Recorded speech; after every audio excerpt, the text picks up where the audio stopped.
बिस्मिल्लाहिर्रहमानिर्रहीम अस्सलामुअलैकुम रहमतुल्लाह। नवाज़ शरीफ और मरीम नवाज़ को एक बार फिर से एक्टिव किया गया, मुतहर्रिक किया गया, उन्हें मैदान के अंदर उतारा गया। आगे क्योंकि गिलगित बल्तिस्तान के अंदर इलेक्शन आ रहा है, वहाँ पर गवर्नमेंट का फ़ैसला किया जाएगा कि किसको देनी है। अब ज़ाहिरी बात है, दो इस वक्त जमातें फील्ड के अंदर मौजूद हैं जिनके दरमियान ये मुकाबला है, या तो नून लीग या फिर पीपल्स पार्टी। और मुकाबला इस बात के ऊपर हो रहा है, अब आप ज़रा इमेजिन करें कि पाकिस्तान के अंदर हालात क्या बन चुके हैं। मुकाबला इस बात के ऊपर नहीं हो रहा कि किसने अवाम की खिदमत की है, किसने अवाम का साथ दिया है, किसने अवाम के लिए काम किया है, किसने ज़्यादा फलाही काम किया है। इसके ऊपर मुकाबला नहीं हो रहा। मुकाबला असल में ये हो रहा है कि इस्टेब्लिशमेंट के कौन ज़्यादा चुप के रखेगा, कौन तारीफ़ें करेगा, कौन इस्टेब्लिशमेंट के लिए बयानियाँ बनाएगा। इसके ऊपर मुकाबला हो रहा है। और इस सिलसिले में नवाज़ शरीफ को और मरीम नवाज़ को रावलपिंडी के अंदर पहले उतारा गया और रावलपिंडी से इनकी लैंडिंग करवाई गई है मरी के अंदर। और मरी के अंदर इनकी एक मुलाकात होती है। दो मुलाकातें हुई हैं मरी के अंदर, बहुत अहम तरीन, ये सोर्सेस ने कन्फर्म किया। और ये जो मुलाकातें हुई हैं पीपल्स पार्टी के नॉलेज में आई हैं।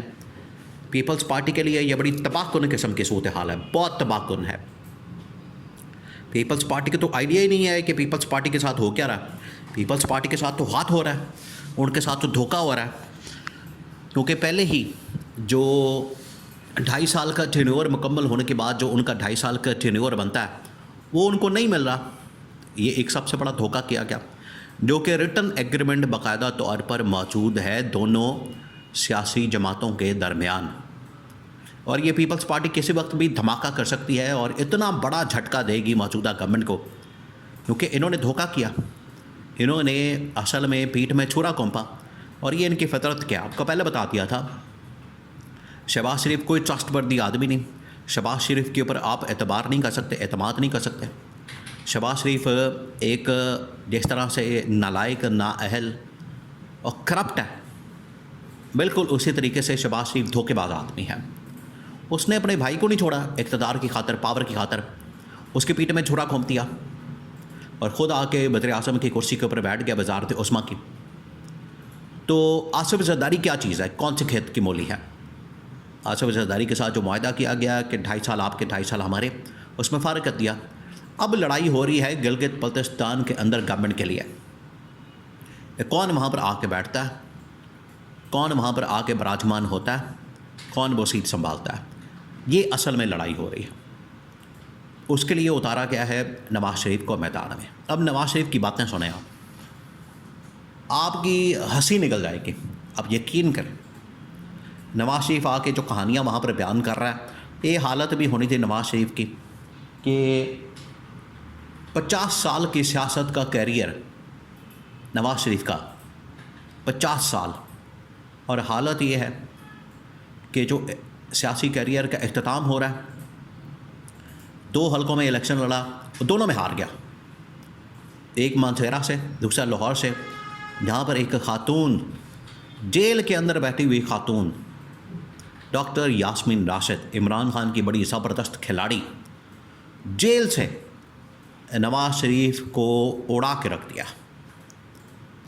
और बाद में जिस तरह से धांधली करके और फॉर्म 47 के ऊपर जतवा दिया, उसके एक एग्ज़ाम्पल आप ज़रा इसके ऊपर गौर करें कि एक पोलिंग स्टेशन के ऊपर टोटल जो वोटर की तादाद है वो 700 है। ये बाकायदा प्रूफ है, रिकॉर्ड है, इसके सबूत हैं, एविडेंस है कि एक पोलिंग स्टेशन के ऊपर नवाज़ शरीफ के हलके में, डॉक्टर यास्मीन राशिद के हलके में, एक पोलिंग स्टेशन के ऊपर वोटर की तादाद है 700। और नवाज़ शरीफ को पता है कितने वोट पड़े? 1200। आप ज़रा तसव्वुर करें कि कैसे पॉसिबल हो सकता है। ये है वो धांधली का सबसे बड़ा सबूत कि किस तरीके से नवाज़ शरीफ को जतवाया गया। मानसेरा से भी, मानसेरा तो खैर हरवा दिया गया जानबूझ के, और इधर भी बता दिया गया कि आप हार गए हैं। लेकिन आपकी इज़्ज़त बचाने के लिए आपको जितवा देते हैं। तो दबा के जलील करके नवाज़ शरीफ को जितवाया गया। अब उसे इशारा दिया गया, इशारा मिला, सिग्नल मिला, आओ और आके इस्टेब्लिशमेंट की तारीफ़ें करो, अपने भाई की तारीफ़ करो।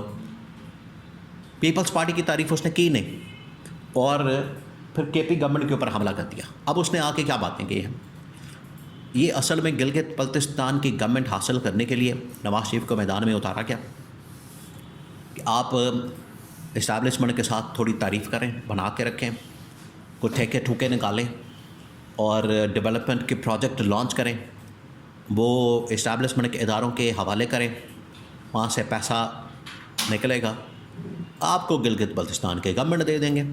ये असल में डील हो रही है कि इस्टेब्लिशमेंट के साथ कौन अच्छे तरीके से डील करता है। अब नवाज़ शरीफ ने वहाँ पर आके इस्टेब्लिशमेंट की पहले बड़ी तारीफ़ें की कि फ़ील्ड मार्शल ने बड़ा ज़बरदस्त काम किया 3-3.5 साल में, 4 साल में। ये वो आदमी है जो कि इस्टेब्लिशमेंट की इंटरफेरेंस के ऊपर आर्मी चीफ़ का इस्तीफ़ा ले लेता था और आज तारीफ़ें कर रहा है और पूरा का पूरा क्रेडिट किसको दे रहा है, इस्टेब्लिशमेंट को। ये वो आदमी है नवाज़ शरीफ। इस तरीके से उसको ज़ीरो कर दिया गया, डंग निकाल दिया उसका। तो उसने तारीफ़ें की, बाद में उसने मरियम नवाज़ की तारीफ़ें की, शहबाज शरीफ की तारीफ़ें की और फिर उसने जो पीपल्स पार्टी उसकी तारीफ़ की, पीपल्स पार्टी की इत्तेहाद के साथ। और सिंध गवर्नमेंट की तो खैर उसने तारीफ़ की नहीं। उसने कहा कि सिंध गवर्नमेंट का हाल आप देख लें और केपी गवर्नमेंट का हाल आप देख लें। ये है असल में हमला किया गया है नवाज़ शरीफ की जानिब से। एक तरफ उसने इस्टेब्लिशमेंट के साथ बना ली है, इस्टेब्लिशमेंट के साथ अंडरस्टैंडिंग कर ली है कि ठीक है आप बड़े ज़बरदस्त काम कर रहे हैं, गिलगित बल्तिस्तान के अंदर हमें गवर्नमेंट दे। एक तरफ तो ये उसने काम किया, दूसरी जानिब उसने पीपल्स पार्टी और केपी गवर्नमेंट जो पीटीआई की है, इमरान खान की है, उसके ख़िलाफ़ महाज खोल दिया और कहा है कि इनकी कारकर्दगी कोई नहीं। तो पंजाब की कौन सी कारकर्दगी है बताएं? कोई ऐसा काम, कोई ऐसा प्रोजेक्ट या वफाकी गवर्नमेंट का, इनका अपना सिटिंग मिनिस्टर नून लीग से वो नवाज़ शरीफ के ख़िलाफ़ चार्जशीट तैयार कर रहा है। ये तो इनकी टोटल औकात है।